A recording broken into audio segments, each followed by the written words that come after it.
I'm your host at Beachhead50 or Josh Shepherdson if you're just following me as a regular person who doesn't use Twitter. We had two big winners this week. The first was RTO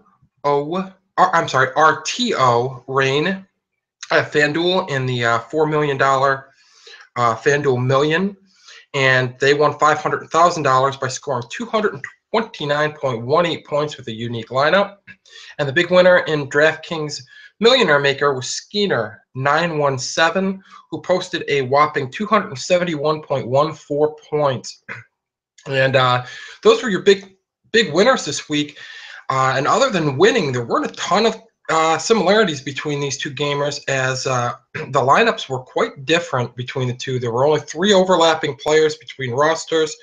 And while RTO Rain had a number of diamonds in the rough on their roster, it was a little bit more chalky on Skeener917's roster. And basically that just proves the point that on a big scoring week like this week, there are many ways to skin the proverbial cat and win big. So let's dive into these lineups.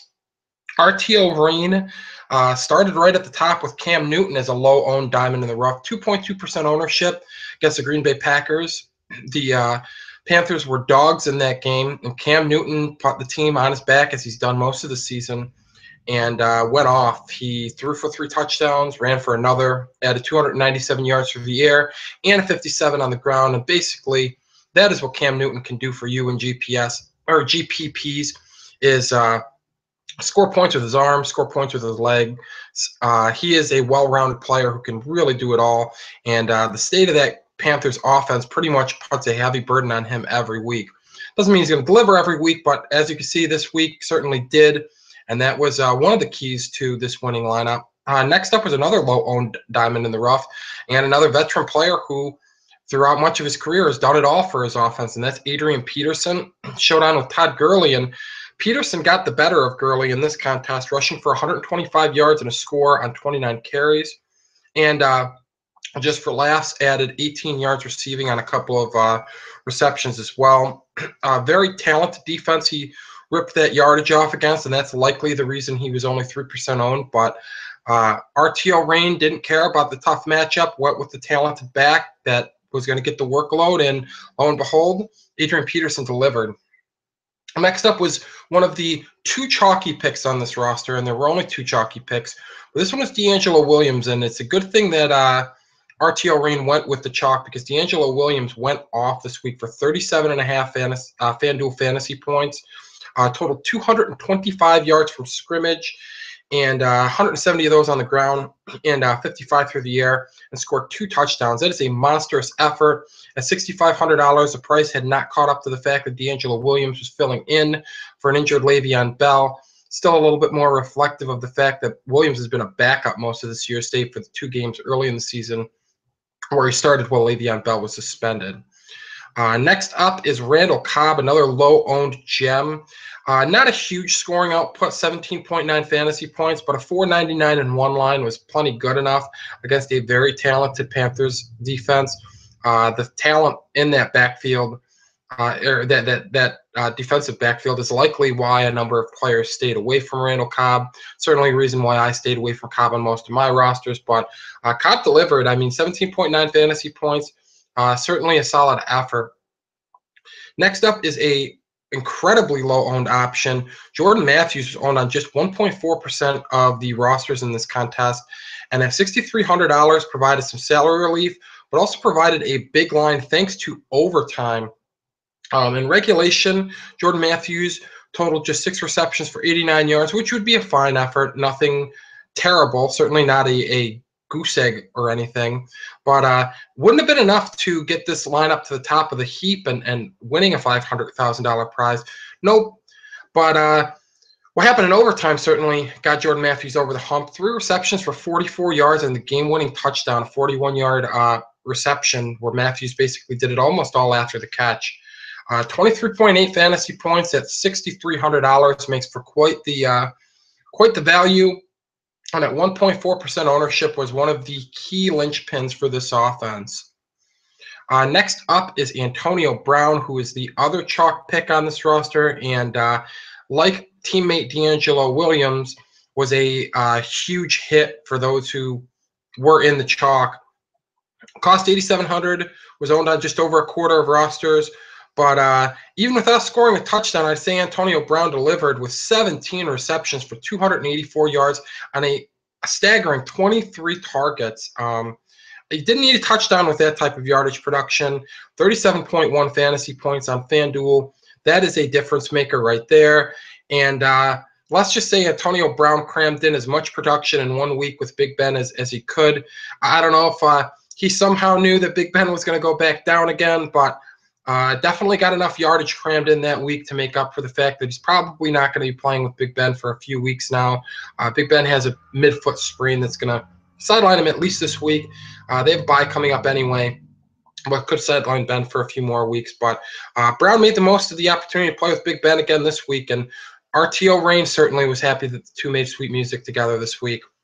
Next up was a huge hit at tight end, and that's Delanie Walker. Now, one of the receptions was a bit lucky as Marcus Mariota threw a ball that should have been picked by one of two different Saints defenders. Fortunately, neither Saints defender, unfortunately for the Saints, fortunately for RTO Rain, neither of the Saints defenders could decide who was going to pick that ball off. Both collided. Ball was tipped up.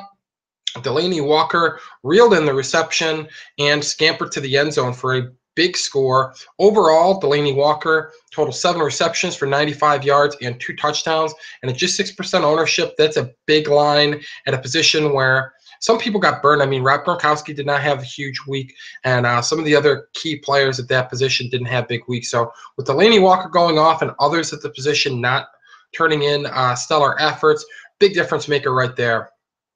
I'm not going to analyze the kicker too closely because really kicker tends to be a crapshoot, but basically, if you can get 15 to 20 points from your kicker, and you're doing fine. $4,100 didn't even have to pay the maximum salary there. Not one of the $5,000 plus kickers, so even saved a little bit of money. But netted between that 15 to 20 sweet range that we look for at kicker, and Josh Brown did work against the Buccaneers, so. Definitely delivered, definitely kept things together. And New York Giants defense recorded 0 sacks, but certainly paid off their $4,500 salary against rookie Jameis Winston.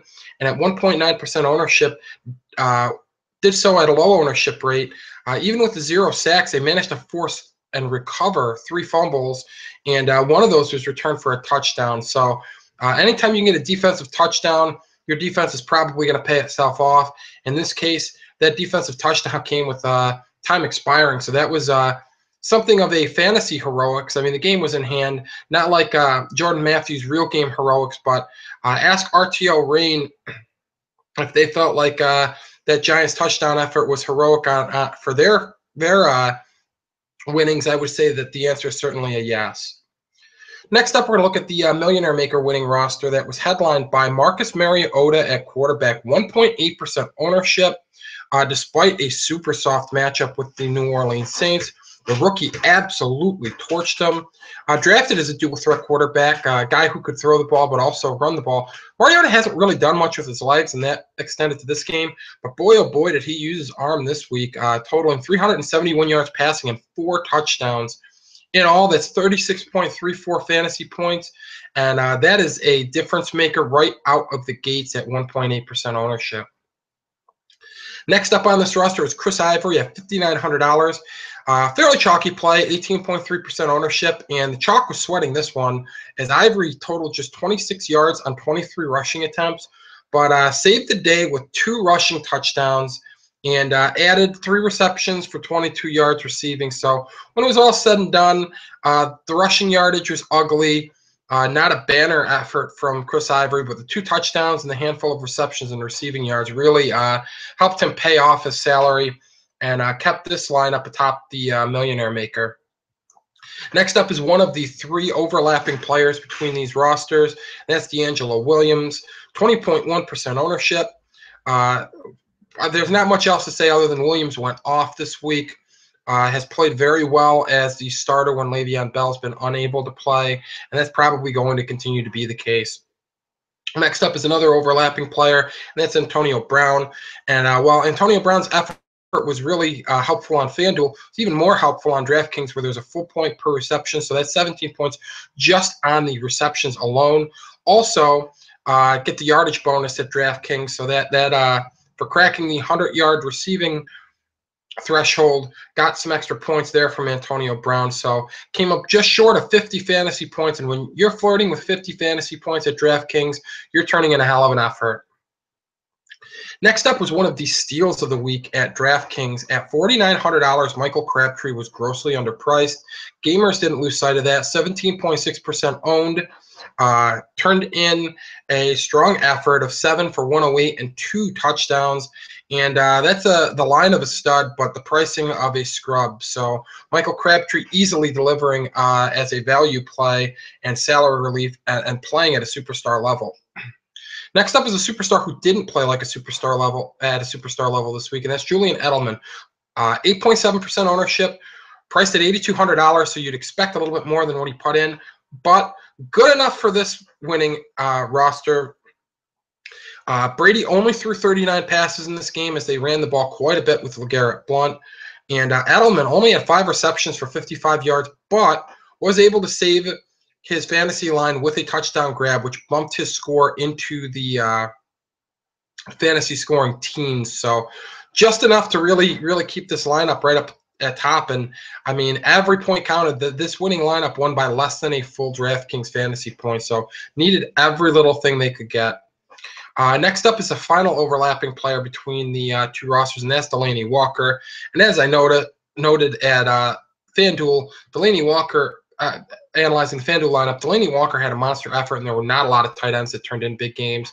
So getting that at $4,200, which was an even better bargain price at DraftKings, was huge. Allowed some spending up, allowed some missing on a guy like Julian Edelman.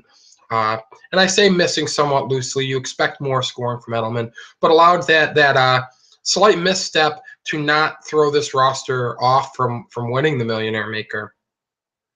Next up at flex was Lamar Miller, and the Dolphins got squashed, but certainly don't blame it on the 6.6% Lamar Miller. He led the Dolphins in rushing with 44 yards, also led them in receiving with 97 yards on 7 receptions, rushed for a pair of scores and an all 33.1 fantasy points at DraftKings. That is a big effort for just $5,000.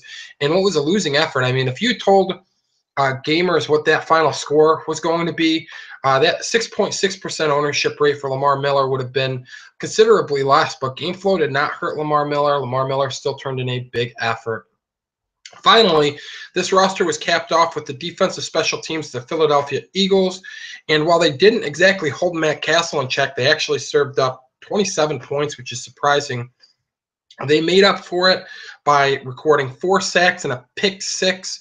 Outscored the chalkiest defense on the day, the Denver Broncos, and certainly paid off their $2,700 price tag and made Skinner quite happy, I'm quite sure. Well, that's going to wrap things up.